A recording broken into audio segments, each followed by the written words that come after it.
Good morning, students. Let us continue with the character of Will Honeycomb.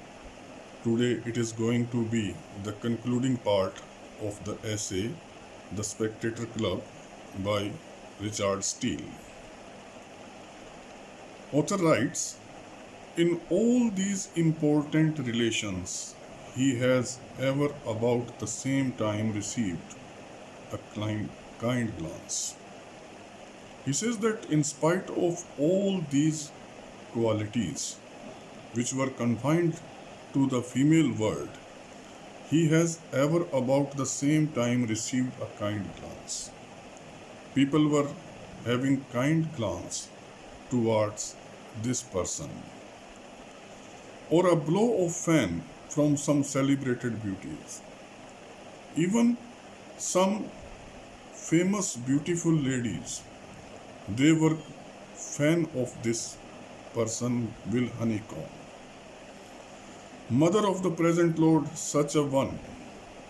Even the mother of the present Lord, other beautiful ladies, they liked this person very much. This way of talking of his very much enlivens the conversation among us of a more seated type.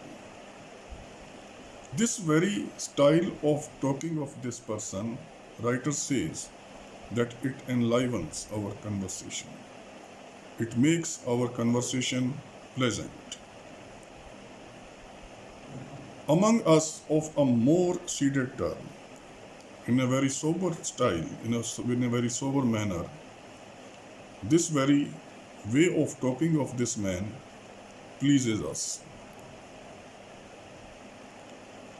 And I find there is not one of the company but myself who rarely speak at all, but speaks of him as of that sort of man who is usually called a well-bred fine gentleman.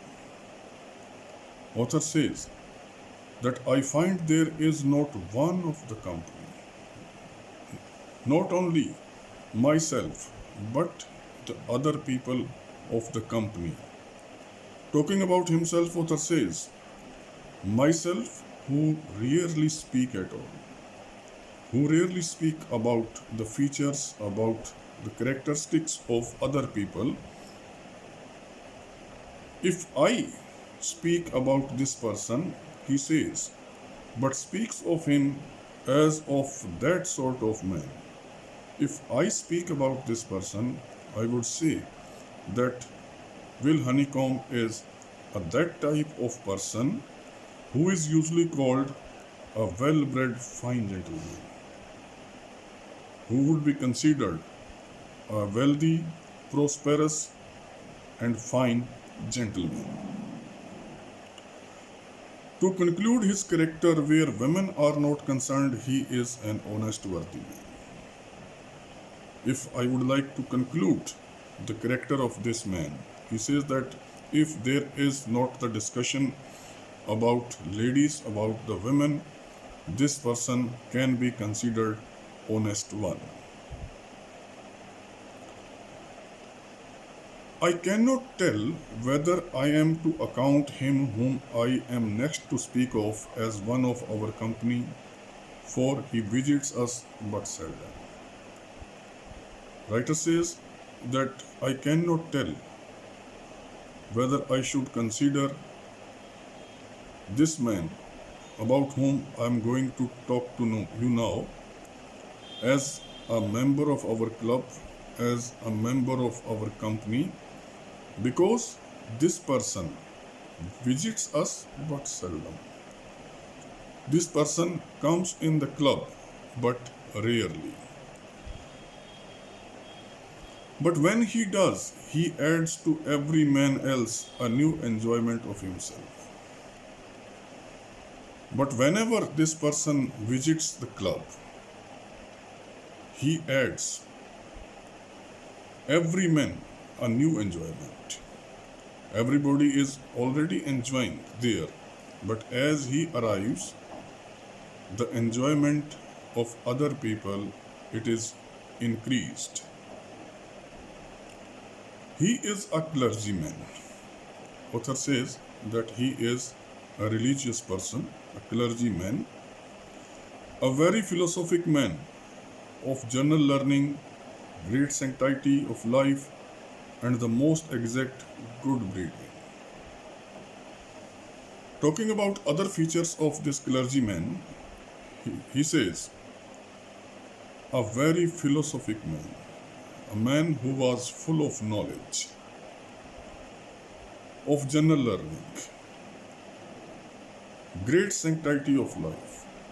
Whereas life is concerned, his life is very much sacred one, holy one, and the most exact good breeding. And most of all, he was having good manners. He has the misfortune to be of a very weak constitution. It was his hard luck, it was his bad luck that this man was physically very weak and consequently cannot accept of such cares and businesses as preferments of his function would oblige him to. As a result of weak physique, he could not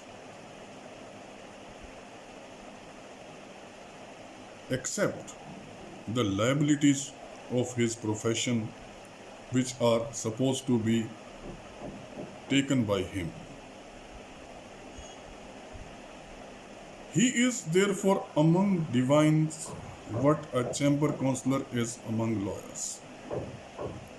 His position is exactly the same among the religious people as the position of a chamber councillor, a judge among the lawyer. He was the chairperson among the divines.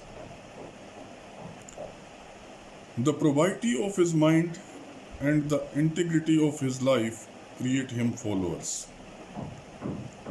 Talking about other qualities, he says that the probity of his mind, the honesty of his mind, and the integrity of his life, the purity of his life, the holiness of his life create him followers. As a result of these two qualities, he was having a number of disciples, a number of followers.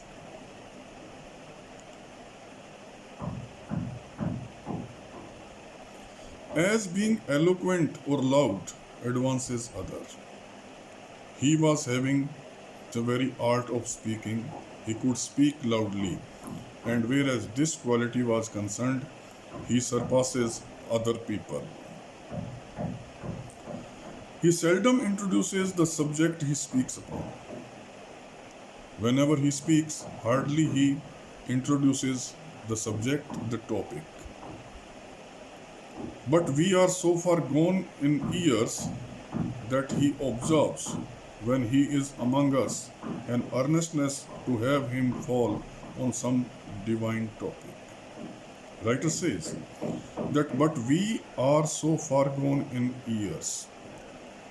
We are so much aware about the nature of this man, his interest always supposed to be to talk on some divine topic, which he always treats with much authority. This was the field that he could treat, he could deal the divine topic with authority, with excellence. As one who has no interest in this world, he was the person who was not having the interest in the materialistic world, in this world. As one who is hastening to the object of all his wishes, a person who is always in a hurry to the objects of all his wishes, to fulfill all his desires,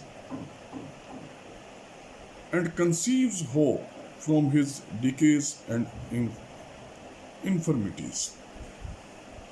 and he conceives, have hope from his weaknesses, from his deteriousness. These are my ordinary companions. Still says that these are my ordinary members of the club. These are my ordinary companions. That's all about this essay, The Spectator Club. Next, we shall be starting by the chapter of studies by Francis Bacon. Thank you very much.